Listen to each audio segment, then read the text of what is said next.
Welcome to the Superintendent's Hangout, where we discuss topics in education, charter schools, life in general, and not necessarily in that order. I'm your host, Dr. Sharetta. Come on in and hang out. A quick note to listeners that the following episode and related materials contain adult content, including discussions of physical and sexual abuse, violence, eating disorders, and other mature content. Parental guidance is strongly recommended. In this episode, I was profoundly honored to sit down for a conversation with Jessie Leon.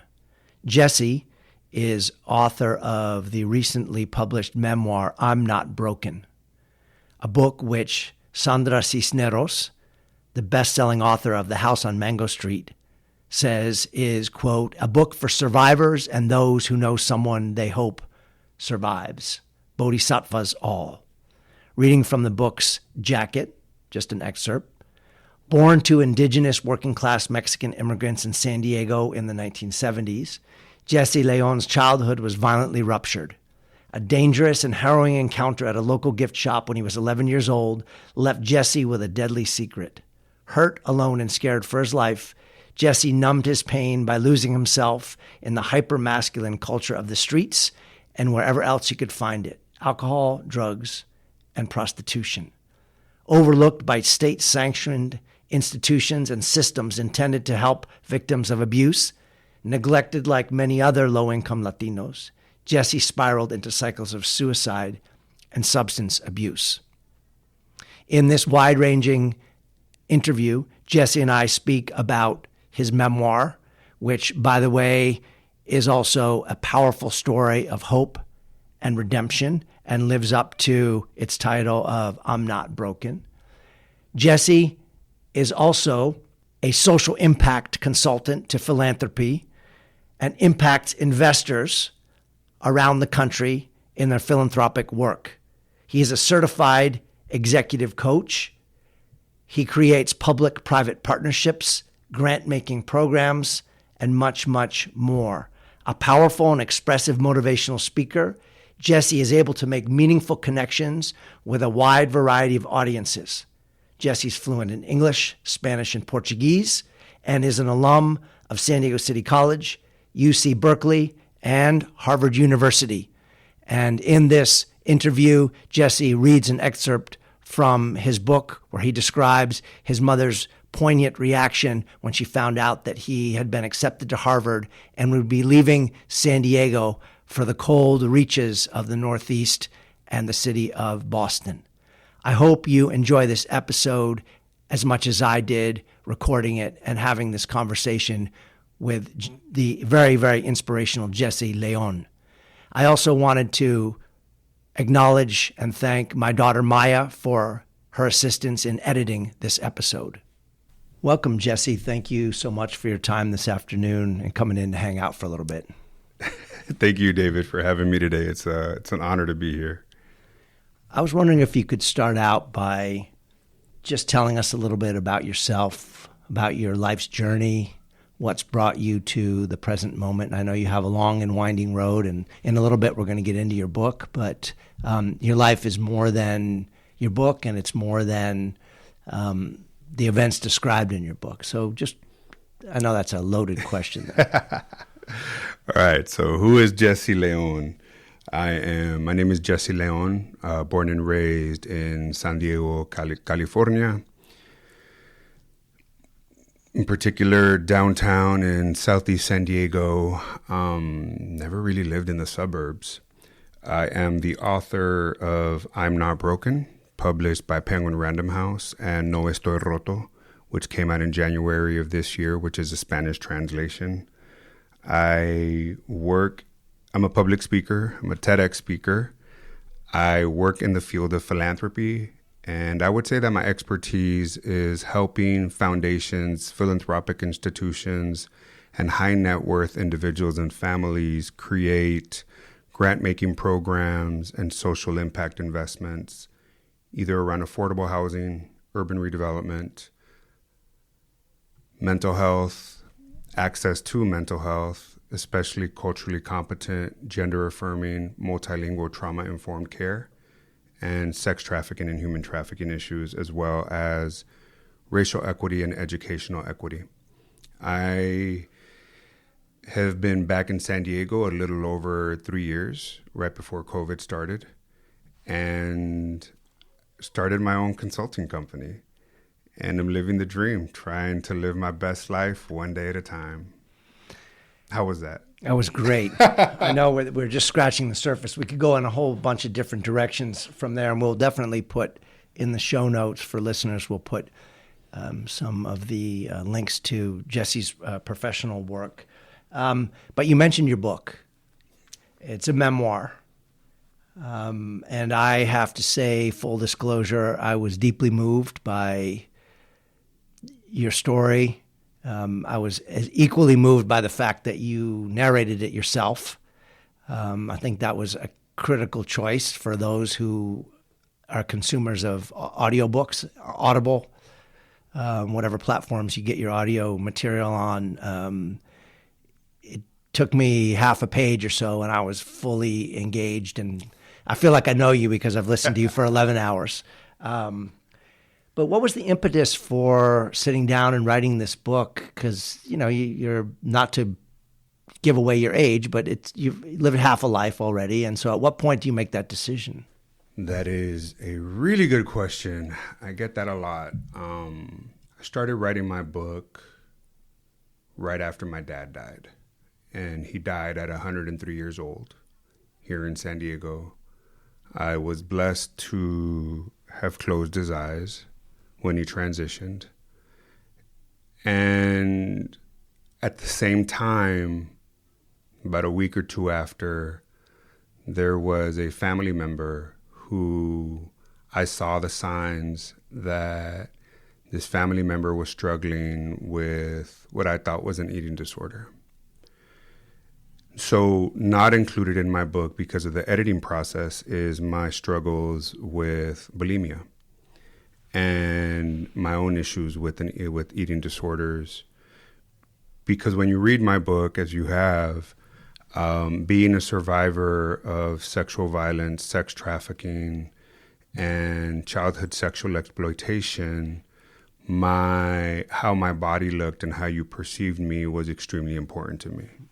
And so what people don't understand about body dysmorphia sometimes is when you look into a mirror, sometimes it's like you're looking into a funhouse mirror. You may see me as healthy, fit, attractive, intriguing, attractive young man. But what I see is, a 48-year-old, gray-haired, heavy-set individual and all the negative connotations that come with that. And so I've dealt with that for years.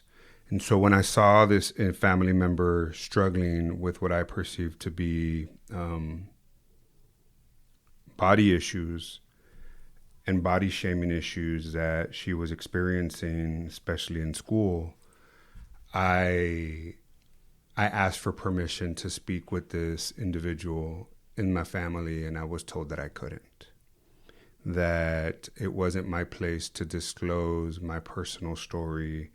The past was in the past, and there was no need to disclose it. And it was really painful.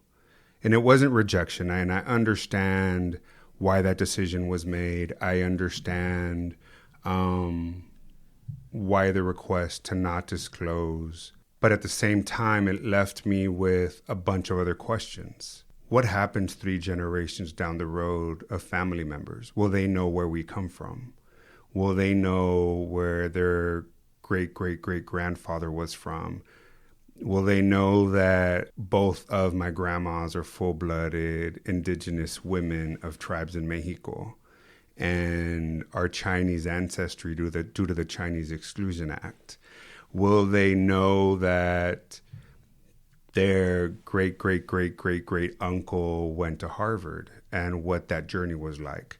So I wanted to write my story to inspire this individual and further generations to not give up in spite of life challenges, that even though I struggled with addiction, with depression, with access to culturally responsive, gender affirming, multilingual, trauma informed care for my own issues of healing, that in spite of all the challenges I went through, that hope is real and that we can accomplish anything. And I went back 3 generations in my book to lift specifically the stories of Indigenous women in my family, to lift up the struggles that women in our family that they went through to keep the family together.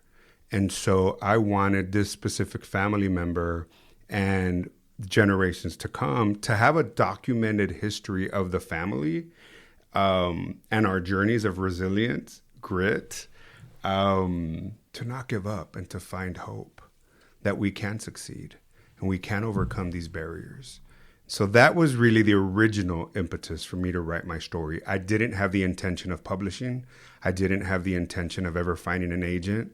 It was mostly around wanting to document both sides of the family narrative so that future generations in the family have a story of hope, a story of resilience, so that if she ever finds herself sad, feeling like she just can't go to school one more day, can't hang in there one more day, that she knows that she's not alone and that she can. That's really the main reason why. And then the book process took off, and I can talk about that later. Yeah, I'm interested. So I think it's... And I can be a little bit long-winded, so feel free to give me a thumbs up to be like, okay, wrap it up, man. That's perfect. And I think it's emblematic of who you are as a person, that this started out as a gesture of support for someone else.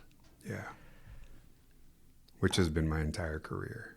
Talk to us a little bit about how the journey of writing the book was for you, though. Obviously, the first word that comes to mind is cathartic, when I'm thinking about someone else writing their memoir, and especially the nature of your memoir. But how was that journey for you, before we talk about the nuts and bolts of how you got it published?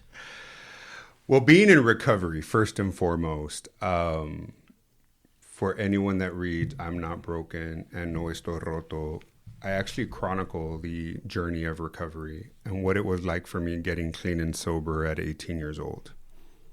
And my issues with race, my issues with racial equity and justice, my issues with trying to even stay in school one more day and feeling worthy. In writing my story, I was blessed that early on in recovery, my sponsor got me to start journaling within the first week. He made sure that I wrote even for 5 minutes every day in a journal. And even if I didn't want to write, he got me into the practice of saying, okay, September 5th, 2023, today I don't want to write. I'm over my journaling process because, and then that because, ... would open up the floodgates of blah, blah, blah, blah, blah. So I had already chronicled a lot of my own journey in recovery and my journey of healing and my journey of identity and coming to love Jesse and feeling that I am worthy. But it was really cathartic, as you said, and it was also very healing. I moved to San Diego to be closer to my dad before he passed away, and found myself trying to find where I was going in my life at that point. And it was around 2012, 2013. Some job opportunities didn't go through, and I just found myself questioning, well, what's next? So when my dad died and this family member was going through that situation, I started hitting the local coffee shops in San Diego, and I would just write for hours. Next thing you know, I had a 700-page, single-spaced manuscript of just brain dump, everything out there. I mean, 700 pages, single-spaced.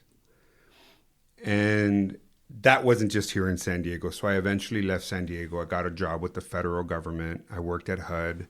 I was managing a couple $100 million in investments for affordable housing. And every day I would leave HUD, I would go to a coffee shop in DC, either Busboys and Poets or Tryst in Adams Morgan, and I would just write. And all my friends knew that if they knew where to find me, it would be at a coffee shop writing.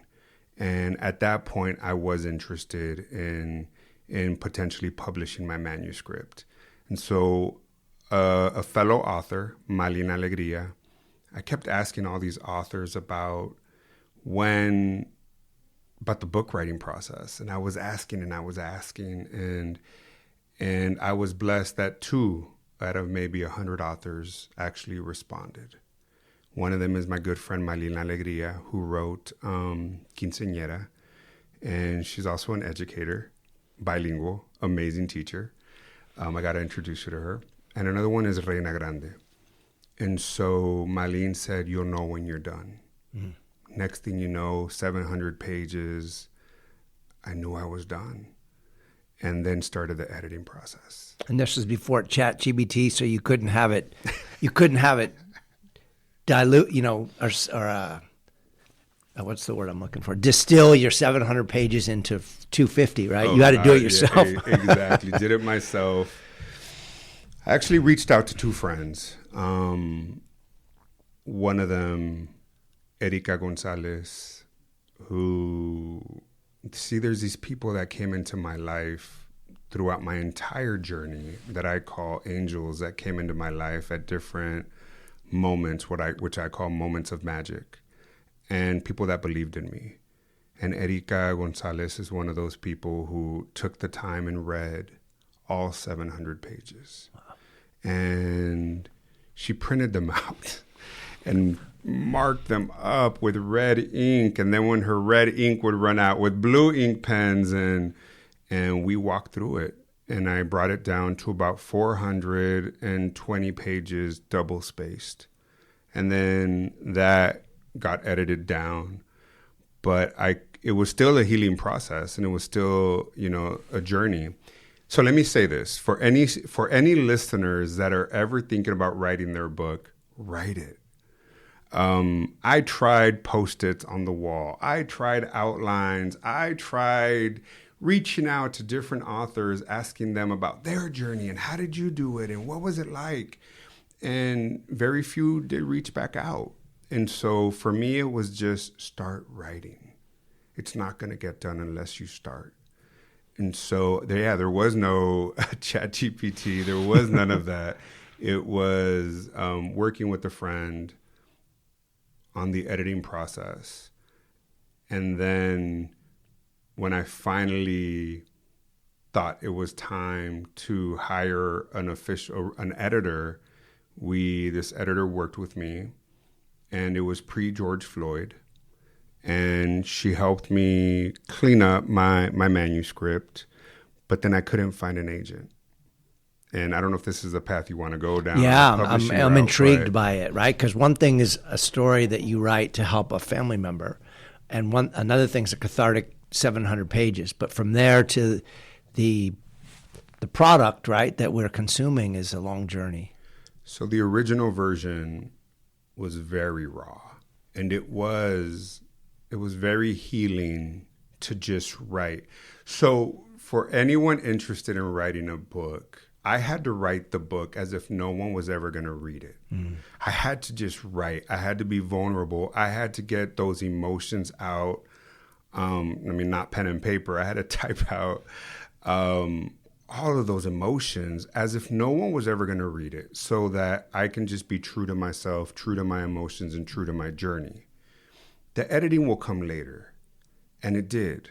Mm. And that initial draft is not what gets published.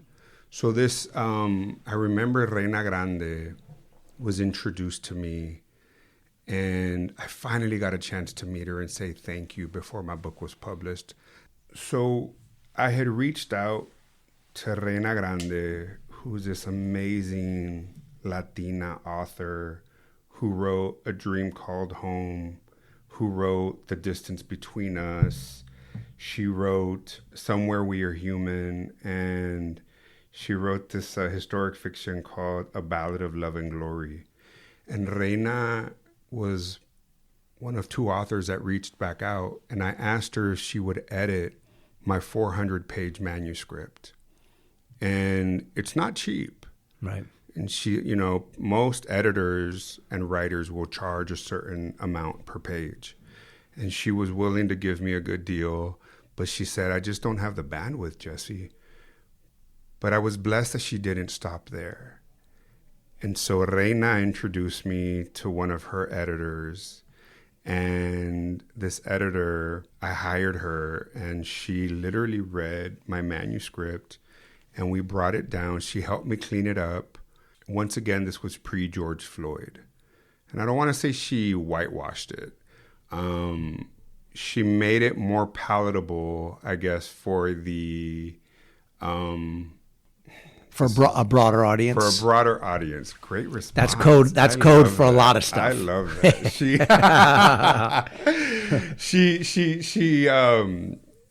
Yes, to target a broader audience. And then I still couldn't find an agent. Yeah. And I worked on a proposal. I had submitted it, query letters, not the proposal yet, but the query letters to agents. And it was about 125 rejection letters.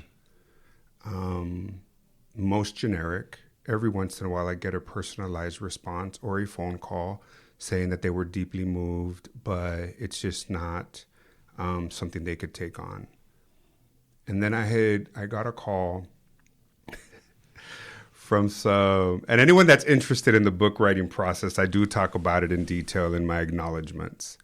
But I got a call. I got a friend of mine introduced me to some major African-American Hollywood executives and production studios. And they invited me to come to a pitch meeting, which basically is like you do a 15 to 20 minute pitch for a TV show or a movie, for a movie. And they had asked me, well, where are you with your manuscript? And I remember tearing up and said, I can't find an agent. And this 15 to 20 minute meeting turned into a 2.5 hour conversation with this beautiful Puerto Rican woman who just had the biggest heart, beautiful soul, beautiful spirit, and working at this African-American production company at the time called Macro, which is still there. And they introduced me to this individual named Leopoldo Gut. Leopoldo is a writer, writes amazing books. He's an artist. I just finished listening to his book called Piñata. It's a kind of a horror genre book. Highly recommend readers to watch it. He just did a Netflix TV series called El Elegido, The Chosen One. Just came out about 2 weeks ago. And he had happened to work as a producer on the Jeffrey Epstein series that came out on Netflix. I've seen it. And the series was about to come out. And this person just said, I'm going to introduce you to somebody who I think will be able to help you. And Leopoldo introduced me to his agent, being a writer, and his journey of working on book-to-film projects and book-to-movie, book-to-series projects. And he introduced me to my beautiful agent, Lisa Gallagher, with DeFiore in New York, and she's from London. And so we never know who's going to step up into our lives to help extend their hand back out to us. Oftentimes they're going to come in the form and shape of someone we least expect. So Leopoldo, this Mexican guy from La Ciudad de Mexico who lives in New York, who writes in the horror and sci-fi genre, but was working on these amazing projects, introduced me to this British white woman, DeFiore, who took on my book. And so next thing you know, I'm in a bidding war between Penguin Random House and HarperCollins. Good place to be. Good place to be. And I was about to throw in the towel. And I felt defeated.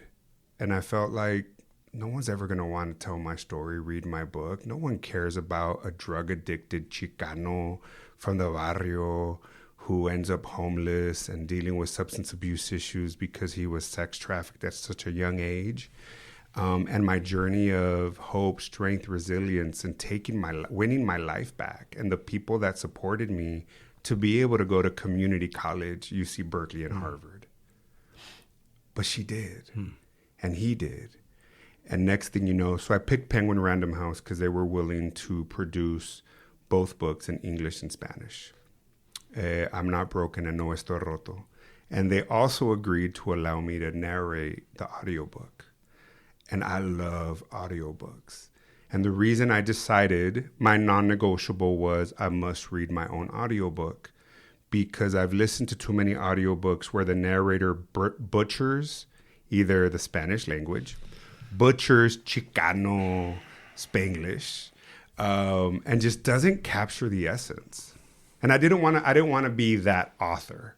And so I narrated it myself, and that was extremely healing and extremely cathartic. And you've listened to it, so I think, I don't want to put you on the spot, but anybody can go back and check. There's real tears in there.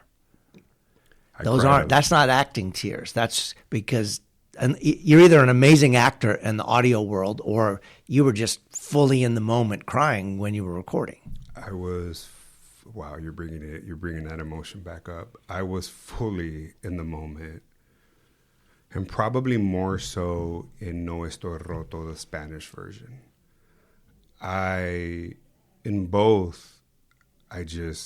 There were moments in reading the book where I lost it, and I thought they were going to edit all of those emotions out, because there are some people that listen to audiobooks that feel that they don't want their emotions to be manipulated, that they just want to listen to an audiobook that is I'm Not Broken, written by Jesse Leon and blah, blah, blah. No, I put my heart and soul into it. But the Spanish version in particular, I couldn't help but envisioning my mom in that room listening to me read my book. And that's probably why I cried and got so much more emotional in reading the Spanish version, was because it really hit home. And I've had family members in Mexico that have reached back out, and just the love that I've received from the Latino community, not only in the U.S., but outside the United States, from so many different countries that listen to the audiobook, has been just beautiful to experience. An influx, an overflow, I don't even know the right word, okay, writer. The amount of love that I've received from the community has just been overwhelmingly amazing. Well, I'm glad that... What was it like for you to listen to it?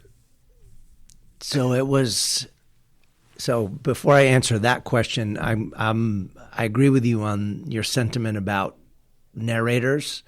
I've had a series, I won't say who the author is. I totally enjoyed it in the written form, and I thought I'm going to listen to this guy's books on audiobooks.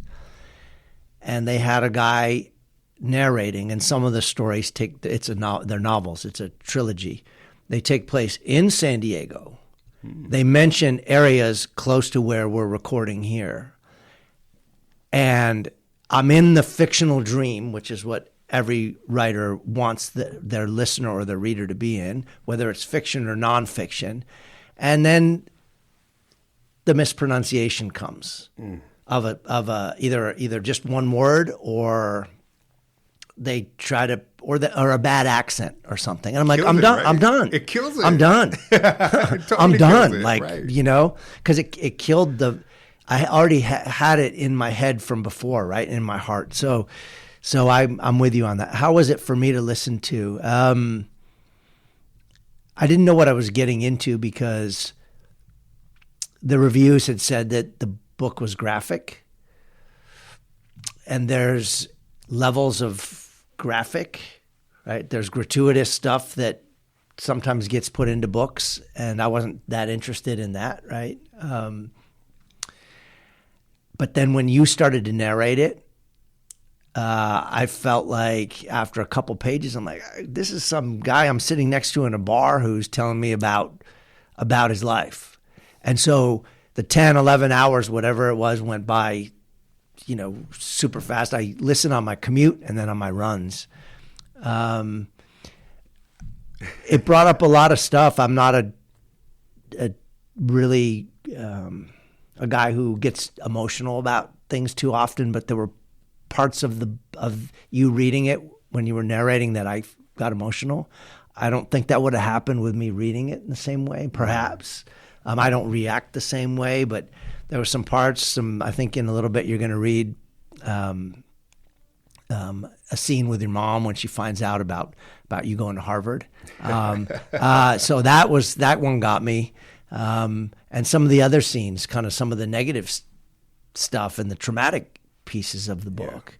And I don't know how a narrator can narrate and bring life to someone else's intimate story sometimes. Yeah. I'm sure it can be done, and I'm sure it's done well, but it's sensitive. And so as I emailed you when we were corresponding before this interview, I'm like, the best thing is to be able to write your own story and then also narrate your own story. That's about the best you can get. I agree with you. It was definitely a journey, and a very healing journey, and I'm glad that I experienced that. And my hope is, I've been asked by a number of other authors to consider narrating their audiobooks as well. So hopefully that'll be happening soon. We'll see. Yeah, they should definitely consider that. So you mentioned angels. You mention angels even when they seem they're unexpected, or they are a British woman, or this dude from Mexico City who writes horror. You talk about in your book counselors, a select few teachers, too few teachers, I would say, but some teachers, a group of friends from recovery who met you at Berkeley to give you an orientation as you started at Berkeley. To the Bay Area. Yeah, to the Bay Area. Can you talk about the role of mentors and angels, and even if they're unexpected in your life, and just in helping with that resilience and your ability to bounce back and to persist? I don't know if my mom played a role in that. I don't know if growing up with grandmas that, practiced indigenous traditions, I don't know where that came from, because oftentimes I fought it. There's a scene in my book with a character named Z in high school, and he was a recruiter, a Latino recruiter, Chicano recruiter from San Diego State, trying to get students to think about going to college. And I gave him a hard time when all he wanted to do was get me to think about college. And my response was anything but welcoming. Yeah, you basically told him to F off, I think, I remember. I'm not going to read that part of the book, but, I remember him asking me questions where he says, I'm Ismail, but you can call me Z. I go to San Diego State University and work in a program to recruit Latinos to go to college. Have you thought about what you want to do after high school? He asked. Nope. Have you considered going to college after high school? Nope. I responded with the same I don't give an F attitude. Has anyone in your family ever gone to college? Nope. Well, if you could be anything in this world, what would you want to be? Have you given that some thought? Nope. And my whole response was this very guarded, I was a very guarded kid that didn't trust anybody. But one thing he did is that he called me out. He saw right through me. He saw through the facade. He saw through this, I don't want to say toxic masculinity, this machismo aura that I was giving off, because I do believe that, there's some beautiful things that machismo, there's this reclamation of machismo in a lot of our Latino communities of the positive aspects of it, right? But I was just putting on this aura of this toxic masculinity. I don't give an F. Who are you? Why are you talking to me? Why do you care? What makes you different than all the other individuals that would come into high school programs to talk to us in junior high or high school about college when they just come in for an hour and they leave? Where's the consistency in that? But he was consistent. And there was something that showed me that he cared. But I would say one of the most important things about Z, and he's still in my life, and he's a teacher. He was going to get an MBA, but he decided to get his teaching credentials. So shout out to those teachers that genuinely care and take the time to listen to students and understand the importance of pausing. You see, so if you're asking me a question, you know, David, you're trying to get to know me, and at first I come across really defensive, but I'm also feeling you out. I'm going to throw something out there to see how you're going to react. Are you going to react? Are you going to respond? What's going to be your facial gestures? Right. Are your eyes going to squint a certain way that you're going to give me a look of disgust, a look of horror, a look of judgment, which is going to lead me to shut down? And so I would say the individuals that came into my life knew how to pause and allow me to feel them out, to see what their reaction was based on what I was saying. And they would ask inquisitive questions coupled with empathy and a sense of caring, genuinely caring, that would allow me to open up a little bit more. And it was this constant dance where I throw something out there, see how you respond, and then I pull back. Because if your reaction is one like so many others that I'd received, why should I even bother opening up to you? So there were these people in these moments of magic that would come into my life at exactly the right time. Oftentimes when I least expected them and not in the forms that I'd expect.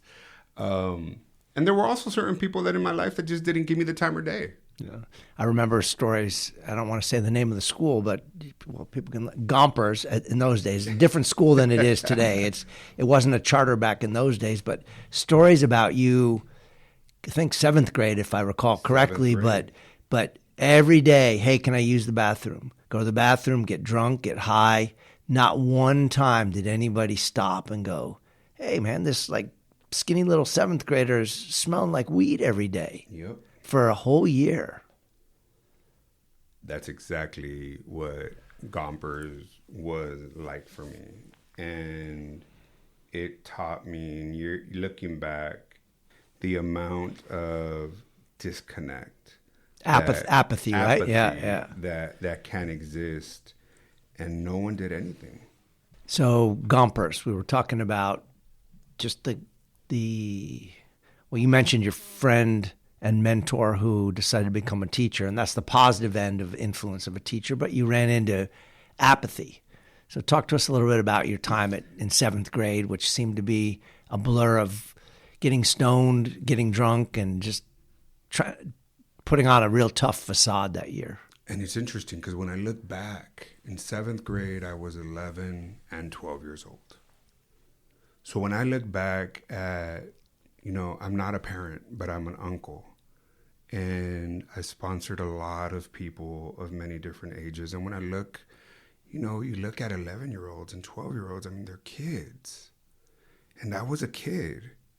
And in order to maintain my detachment from myself and escape from reality, I spent most of 7th grade drunk, high, and ditching class. How I made it through, I have no idea. Teachers and staff never called me out over my spotty attendance and poor grades. And here's where I try to give credit.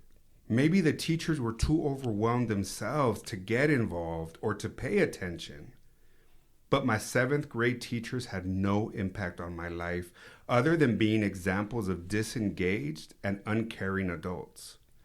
Every time I asked for a pass to the bathroom or to the nurse's office, they would hand it to me. When I would return to class half an hour later, smelling like weed or alcohol, they never asked questions. And so it was the prime example of apathy and not caring.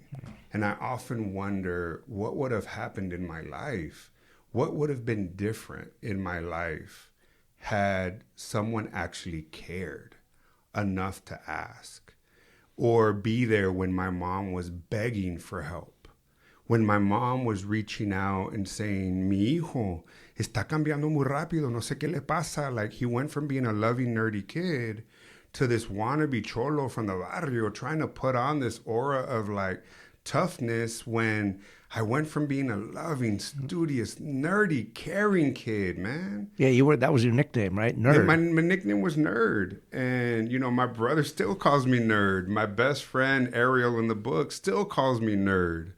No one asked. No one cared. And so how often does this happen to our youth? How often has this happened to our youth over the years where kids just fall through the cracks and either kill themselves, fall into gang violence, overdoses, and seeking an escape to run away from the reality that we oftentimes are surrounded by because no one took the time to care. And maybe it's just too much to care. But those angels, those moments of magic, those people that came into my life, somewhere along the line, I would say there was a deep part of me that really wanted help. And I really was begging for someone to just listen. And I was able to recognize that, even in the worst moments. And it took, I think, so Roosevelt would have been the following year, right? That's the fight, right? If I'm getting my timeline correct, that man, you're really going there. Even in you ran into some adults who eventually cared or were forced to care. I think the officer is portrayed in a pretty positive light. Officer, I can't remember his last name. Yeah, so when you go to Roosevelt and you're still the tough guy, you're the cholo still, or wannabe. Wannabe. Yeah, I remember going shoplifting and getting some Dickies and, learning how to crease them out, and my Kmart corduroy slippers, the pantuflas, and just trying to look the part. And I know now that was me protecting myself. Yeah. That was me. But I all of a sudden also was cute.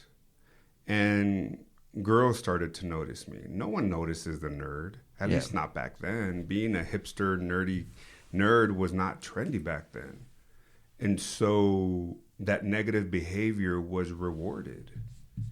And so I got in a fight at Roosevelt, and we had a school police officer, this Latino guy. And even though I was handcuffed after the fight, covered in blood, handcuffed to a chair in the principal's office, he saw right through me. But the principal didn't. Mm. And the school social worker that was brought in did not. As a matter of fact, she started questioning me about the alleged incident, just like the detectives did a few days later, after I disclosed that I was being sexually abused and sex trafficked, and that the reason I had beaten up the kid so bad was because, in essence, I blacked out. All I could see was the faces of all the men who caused me sexual harm, and I was angry. And it just so happened that this student had beaten up another friend of mine who was really small and short, and so I became the protector. And I went to pick a fight with this kid, in essence, trying to protect my friend and teach a lesson. But who am I to be teaching that kind of lesson? And so the police officer was asking me, like, Jesse, this isn't you. Like, yeah, you're a class clown and you're a goofball and, you get in trouble, but not like this. What's happening with you? What's happening to you? And that question, as opposed to, what's wrong with you? Right. What's the matter with you? Why you keep messing up, eh? It was more of a question of, hey, ¿qué te está pasando? And I just blurted it out. But then I fell through the cracks. Sometimes when I still think about him, he left. He dropped me off at home with the stack of papers that were handed to him by the school social worker to get me into the California Victim Witness Program, which is now I think called the Victim Compensation Program for Victims of Crimes, to get me into therapy paid for by the state. He left. He just said to my mom, listen to him. He has some things he needs to tell you. But no one was there to help this 14-year-old kid who doesn't speak English right, who doesn't speak Spanish, correctly. I spoke this like broken Spanglish, and I'm trying to explain to my mom that I'm being sexually abused. And see, in Spanish, we don't have a word for molest. Molest means molestar. Molestar means to bother. So I'm 14 years old, trying to tell my mom that I'm being molested, but it's coming out que me están molestando. Like they're bothering you. They're bothering me. And so finally, when I blurted it out, que me están molestando sexualmente, like I saw the light bulb go off. But no one was there. No therapist, no school social worker, no principal, and even he left. So sometimes, even though I do give him credit for listening and helping, and me giving grace is, well, maybe it wasn't his job. Maybe he did the best he could, but he also left. And so was he also perpetuating the same problem? Because from then on, I'm partnered with a therapist. And how does a child go navigating the mental health system from 14 to 18 years old by themselves? No kid should have to do that. And no parent should have to reach out to a therapist and say, please help my son. You see him weekly.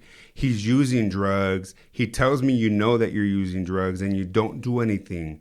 My mom didn't know about drug and alcohol rehab. My mom didn't know about treatment. My mom was reaching out to school counselors, the churches, the community, begging for help. But so many other parents at that point in time were also dealing with their kids being surrounded by gang violence, drugs, and the challenges that we went through in the late 80s and early 90s, especially here in San Diego. And so no child should have to have experienced what I did. And the reason I go back to writing my book and why I do in my career of philanthropy is constantly figuring out a way to give back and provide a safe and sacred space for us to be able to heal. Let's talk about your mom. Because your mom. Talk about my mom, bro. Because your mom is. There are two central characters in this book, I think. You and your mom. Yeah. Right? Interchangeable in some ways as prominence, right? So I hear her voice all the time, and you refer to her constantly in the book. Yeah. I think you got a passage in the book you wanted to share. There are a lot of passages that in the audiobook your mom comes to life. Perhaps you can give us just a little bit of a snapshot of who your mom is and who she still is and what she does, and then give us that passage there. Well, my mom is 81 years old. Me and my siblings do our best to be the caregivers. I'm not doing it alone. I have the support of my siblings, which is amazing. But my mom went to the 5th grade in Mexico, immigrant mom, was raised being la criada, working for, which is what's the translation for? The nanny. The nanny. The nanny for rich, basically white Mexican kids. And then when she would come with her cousins to work the fields, she would, be working la pizca in Santa Paula and in different parts of California, and then would go back to Mexico, and she struggled. It was the immigrant story, and was basically forced to marry my dad, and then was brought here. And so, but my mom was really engaged in our education. My mom became the PTA president at Washington Elementary here in downtown San Diego. My mom got a job as a school cafeteria worker here at Washington because she wanted to keep an eye on us. And so eventually she moved to a different school, and she was at Fremont Elementary in Old Town. But my mom made it a point to stay involved and be active in our education and our academic performance for all three of us.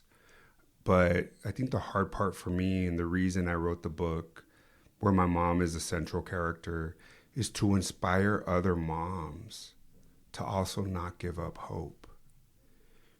Because I should have been dead many times. We all have that primo, we have that uncle, we have that nephew, that cousin, that brother who we worry about that, my God, he's never going to get it. He keeps messing up. He won't make it past 20. He won't make it past 20.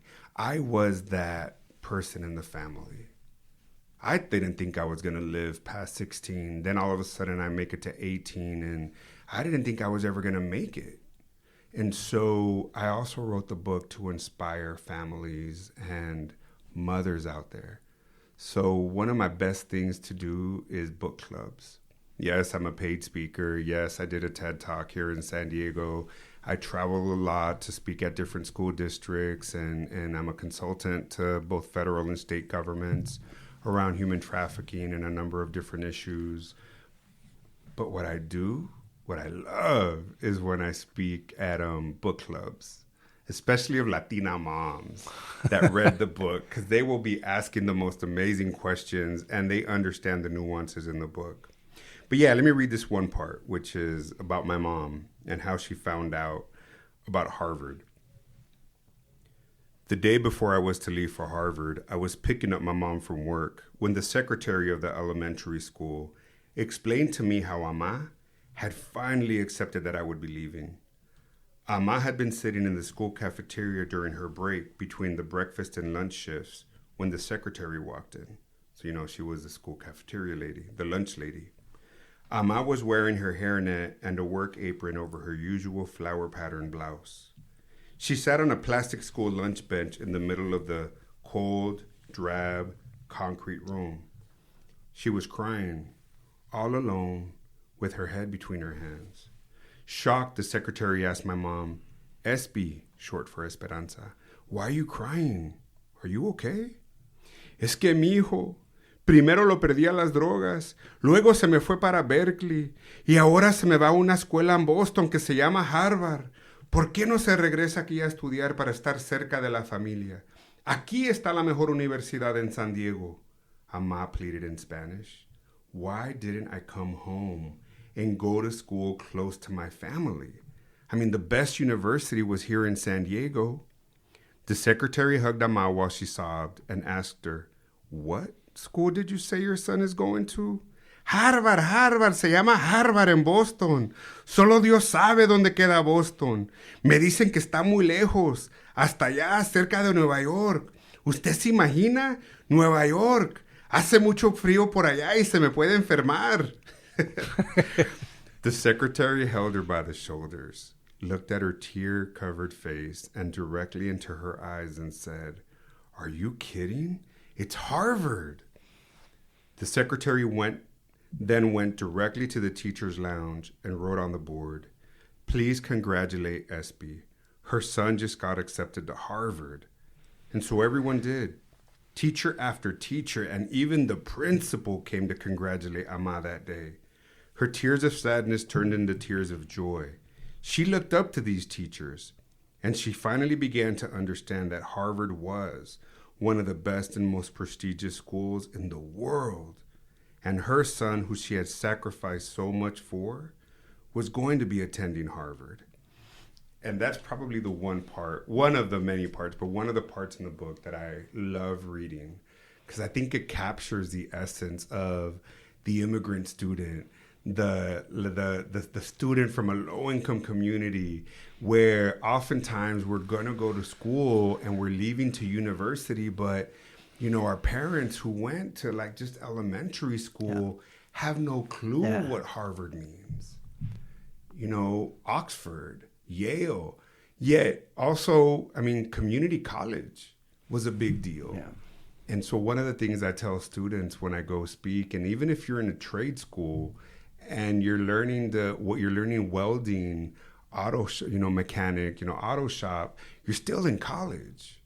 You're still going to school. So it's something to be proud of. Yeah. We're still moving in a direction.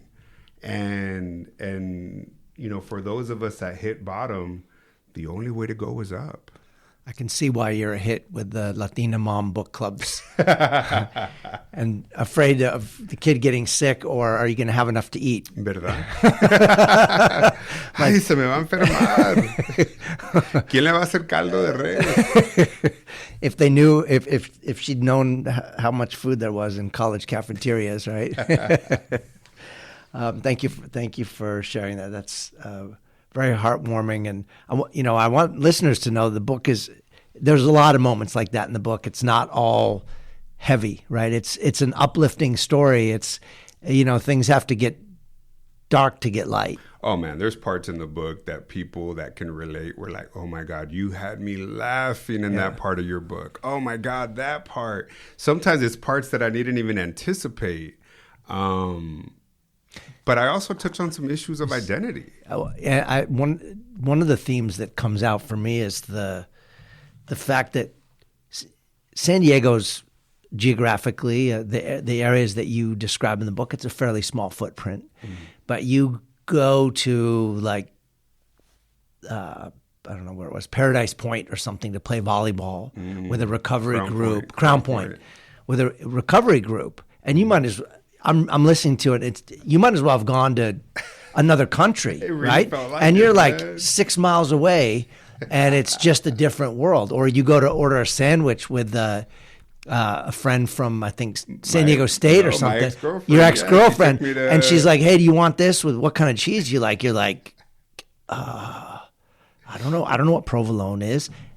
And so to me, that was a very fascinating piece too, right? That we assume that our students can move seamlessly across context, but that's not the case.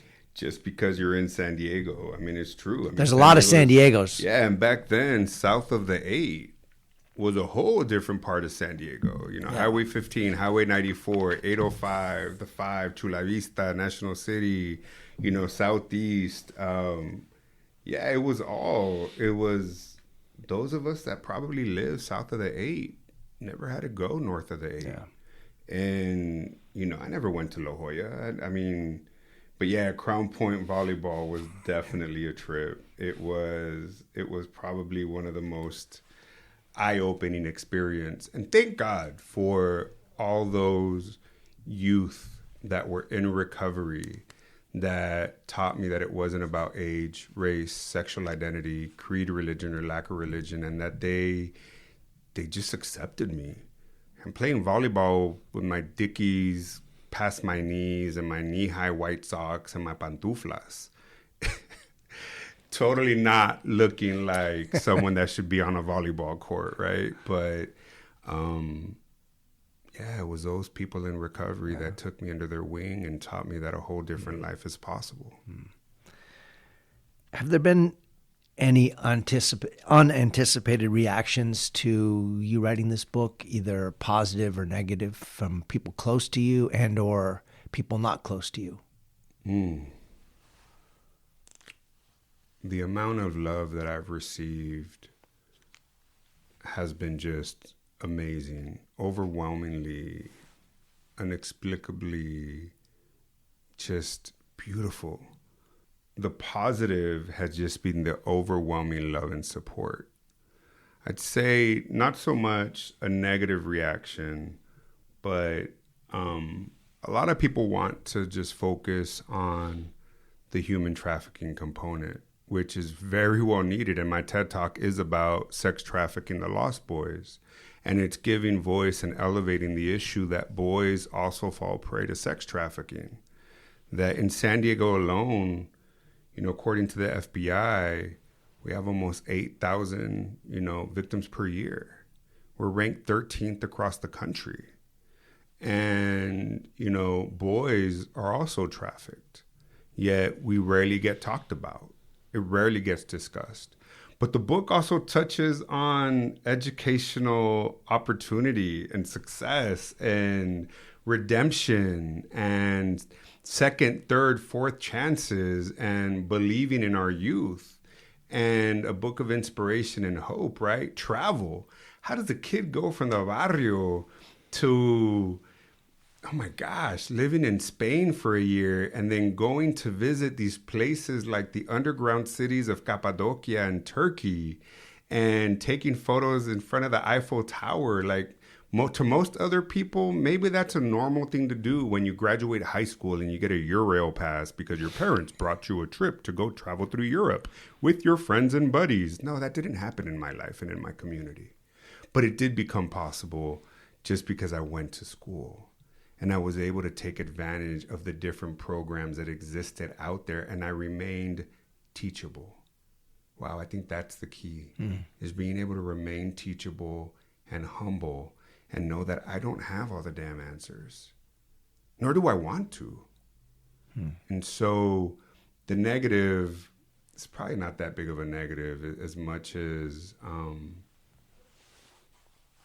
but just kind of being pigeonholed when there's so much more to who Jesse is. You know, I was a developer. I built 5,000 units of housing. I've managed over $2 billion in budgets for affordable housing development. I've worked as a director of housing for the state of Florida under a specific governor whose viewpoints did not necessarily agree with mine, so I left. You know, my values are just really important to me. And life is short. I want to live my best life. And so I get to travel to different cities that I helped redevelop, like downtown Detroit and their waterfront in Detroit. You know, working with foundations all over the country to invest in cities across the country, many that were losing population, like Pittsburgh and Philadelphia and East Baltimore, you know, trying to address issues of economic development and housing. You know, I helped redesign the light rail system in Minneapolis, St. Paul, so that it connects through communities that need access to transportation, and then building transit-oriented developments. So getting that financing, funding the community organizing and the redevelopment of those plans, and then bringing philanthropic investment to make sure that those redevelopment plans actually have equitable development strategies that benefit the communities that live in those neighborhoods to minimize gentrification and displacement. And you have the Native American corridor there in Minneapolis. So making sure that a transit stop was connected to the Native American corridor, which is now one of the most booming, best examples of Native American urban economic development. And they have affordable housing and sober living and a community center.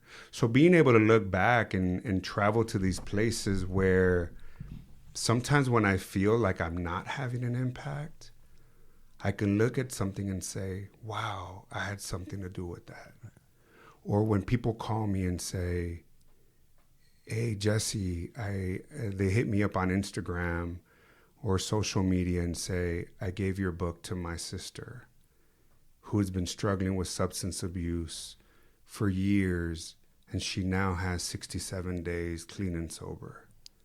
And you motivated her, and she finally felt that she can relate to someone.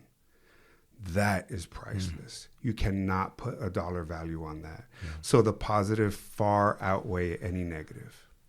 You mentioned, I think it's in City College, community college, where you started to study. You kind of had this intellectual reawakening right after you got clean, and you start to study, take classes in all these different areas, and you were kind of like a sponge. I think that's the way you described it in the book.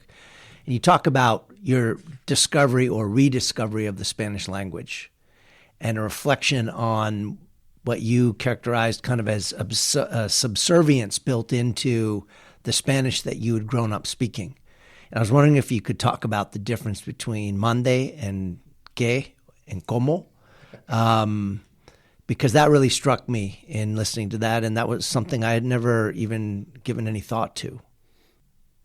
So in terms of that question of mande versus que is something that continues to just trip me out, bother me. It hits home on how ingrained the colonization and the history in Mexican culture in particular is just so different than a lot of other cultures by simply changing a word.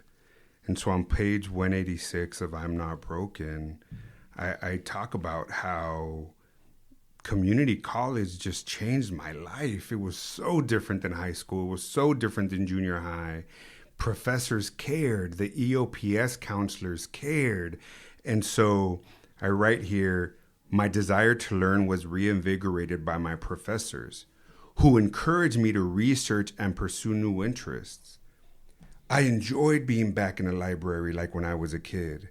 I loved looking at books to help me with assigned topics.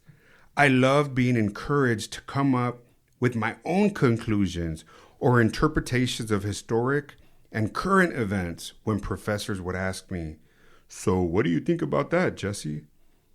I was slowly beginning to feel empowered. My professors urged me to write and talk about the many things going on in the world that I was questioning. For example, I started to question why, as a person of Mexican descent, I always said mande or mándeme usted instead of que, as most other Spanish-speaking cultures do. Where did this subservient, oppressive language come from?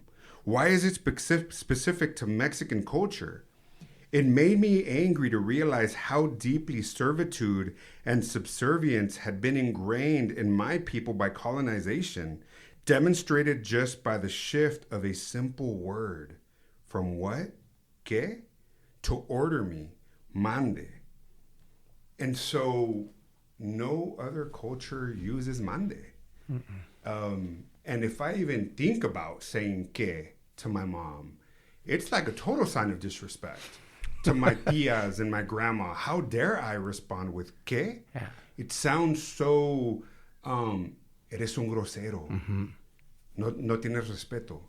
And it's like, no, it has nothing to do with that. It's this sense of servitude that is just deeply ingrained even on the way we speak. And so when we talk about trauma-informed care and when we talk about intergenerational trauma, I don't think people understand that sometimes even those of us that are raised in the barrio, our reality south of the 8 in Southeast San Diego near downtown was very different than being raised in the suburbs of Claremont. You know, and so if even in a simple word, when people talk about imposter syndrome, oh, you must be going through imposter syndrome. No, I believe I'm good enough, but I doubt if I am even wanted in the room. So sometimes when people talk about imposter syndrome, I think it puts the onus back on the individual as if it's your sense of responsibility to just get over it.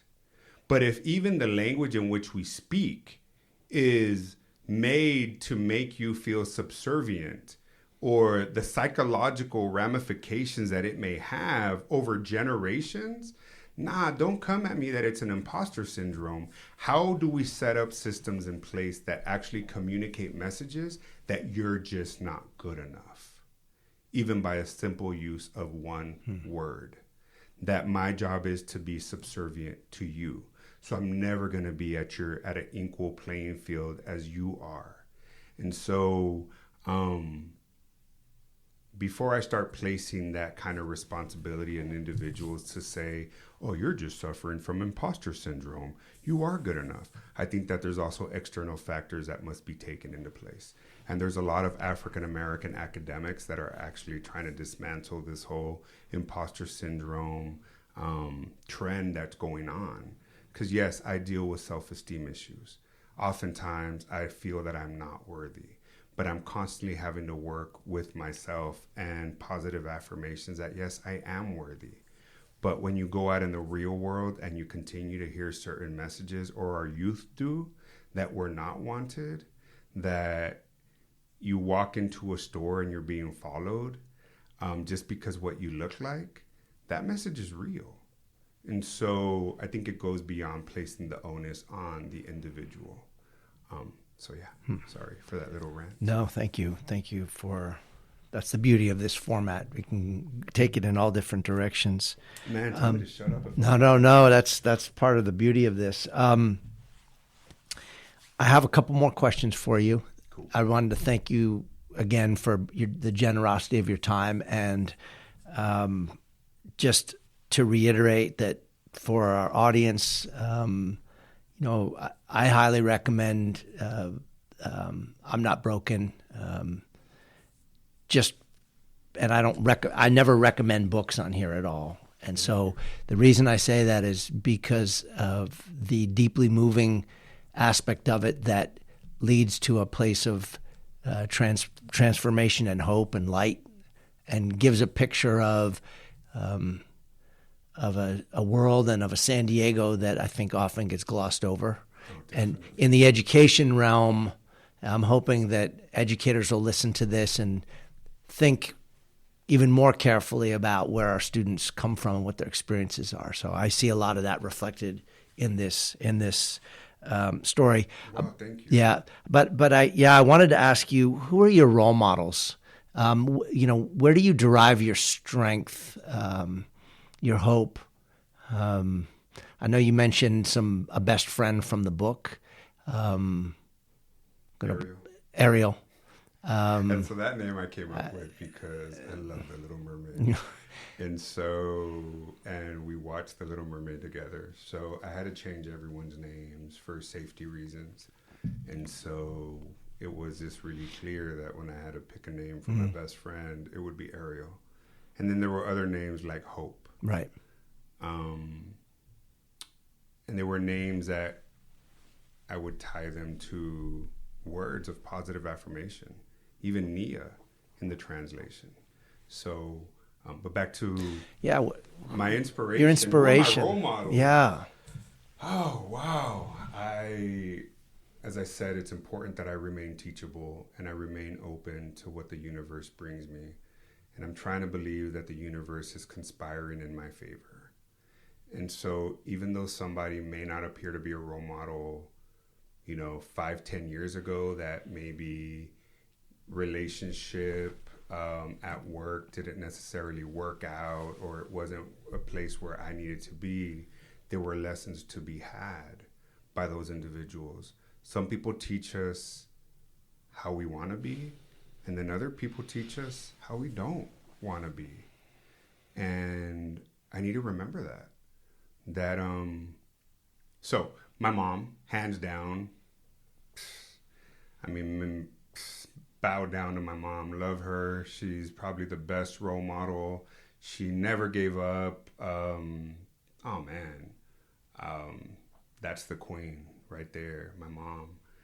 And she's so funny. I love taking her to drag shows. Typical, traditional 81-year-old mom, and then she's out on the stage with the drag queens having a good time with her cane.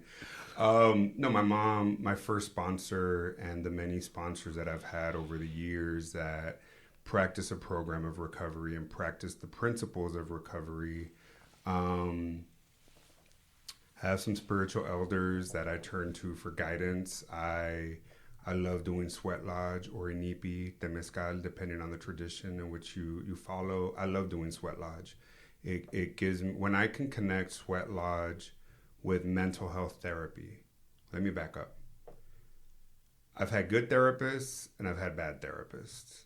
I would say the best therapist that I've worked with, and one that I'm currently working with here in San Diego, she understands the importance of gender affirming, culturally responsive, and in her case, multilingual trauma-informed care.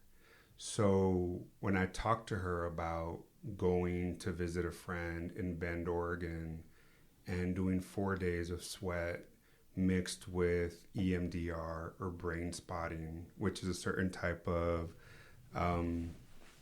mental health modality to address traumas. Because, writing and speaking so much, sometimes, stuff comes up for me. And so she understands it.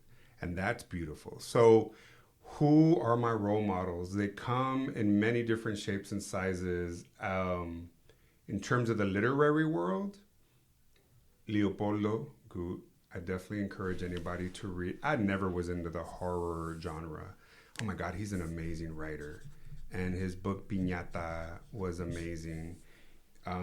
He's written a number of different books, narrated by some amazing, amazing actors.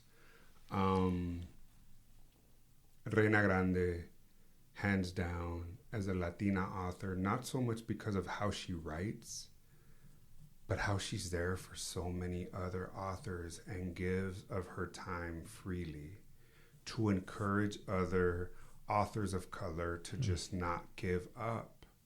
So if you want to write a book out there and you're getting rejection letters or you don't think you're good enough, just put pen to paper and you'd be amazed how the world opens up. My brother, hands down, my older brother and my younger sister are two amazing role models. My sister inspires me to continue to suit up and show up and be the best person I can be for the younger generations. She is an amazing mom. And my brother, because in spite of who he is, meaning in spite of who he is, in spite of how he looks externally. You know, my brother's a big dude covered in tattoos. You're, typical Latino, just big dude. Oh my God, he's so loving and so caring and is probably one of my biggest supporters of me being Jesse. And we may disagree and we may not see eye to eye, but I admire the two of them in their own unique ways. But because when people read the story, they probably think my brother as the biggest jerk there is. And that was edited a certain way. And in retrospect, my brother's one of my biggest heroes. And my best friend, Ariel, who's, we met when I was 12 years old. And she's still in my life. I'm 48, so 36 years later, We're still rolling deep. And we still travel. And I think it's important for each of us to have our internal board of directors. People in our life that we can turn to, that oftentimes my internal board of directors, a lot of them don't even know each other. They're just people in my life that I turn to for different things, and I can pick their brain, and I can be Jesse in my most genuine and authentic self without having to censor anything. I can just speak to them freely, and there's no judgment, and they're going to be there to listen and guide me with my best interest in mind. I think we all need that. I like that internal board of directors. I may have to borrow that one. Definitely. I have one final question. It's a hypothetical. So you're given the opportunity to put a billboard up on the side of the freeway. We're going to make it the 8 freeway because you've mentioned it so often in this conversation. And so people are passing by at 70 miles an hour. What does Jesse's billboard say to the world? What message do you want to get out there? And it can be work-related, life-related. What would you put on your billboard? I would have, and I don't know why this is coming to mind right now, but the visualization of a picture of little Jesse, which if you've seen my TED Talk titled Sex Trafficking the Lost Boys, you'll see little Jesse's picture on my shirt at 10 years old, little nerdy Jesse, and my current picture now. I would have your picture of when you were 10 or 11 years old, your picture now. I would have maybe my sponsor's picture, African American, when he was 10, or another friend of mine when she was 10 and her picture now. And I would have a whole group on this giant billboard of what we were like when we were 10 years old and what we are like now, and big words across the top in Spanish and English and different languages. You are worthy. Because we're worthy. And when I look back to when I was 10 years old, I just wanted to be a kid. And all children are sacred. All children must be protected. And even though my mom tried and she did the best to protect me, there was only so much she could do. So I would love to just make people smile as they drive across the 8 and see the pictures of these many faces of like, what were you like when you were 10 years old and what are you like now? And maybe that's why when I speak, I ask people to think back on what were they like when they were 10? What were they like when they were 11? And what did they need in their life at that point? You know, and then when you were 14 and now as an adult, right? I can tell you very clear that what I needed when I was 14, when the authorities got involved to quote unquote rescue me, because I am considered a quote unquote rescue, was what I needed: caring, loving adults and a mental health therapist that actually cared, because mine did not. Mine did not even respond to my mom's requests about ayúdame, mijo. Help my son.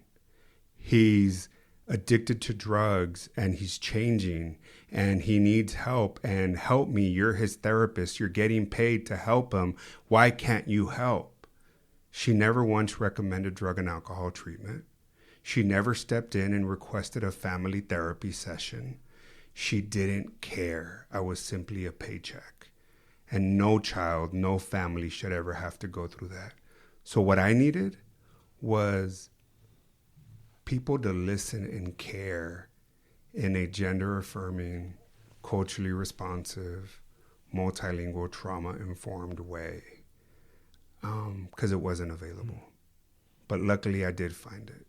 I found it in community college. I found it in high school.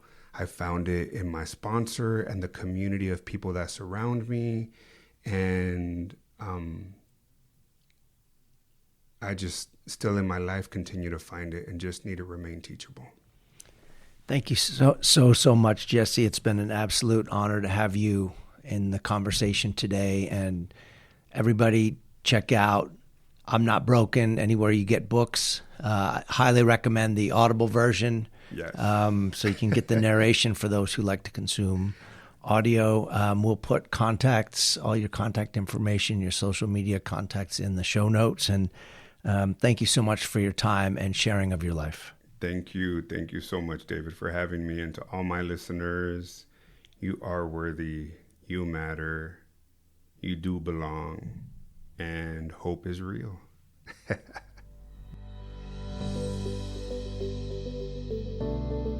Thank you for listening to the Superintendent's Hangout. You can follow me on Twitter at DVS1970. Please be sure to share this show with friends and family on social media and in the real world. Thank you to Brad Bacayal for editing and production assistance, and to Tina Royster for scheduling and logistics. Thanks for hanging out, and have a great day.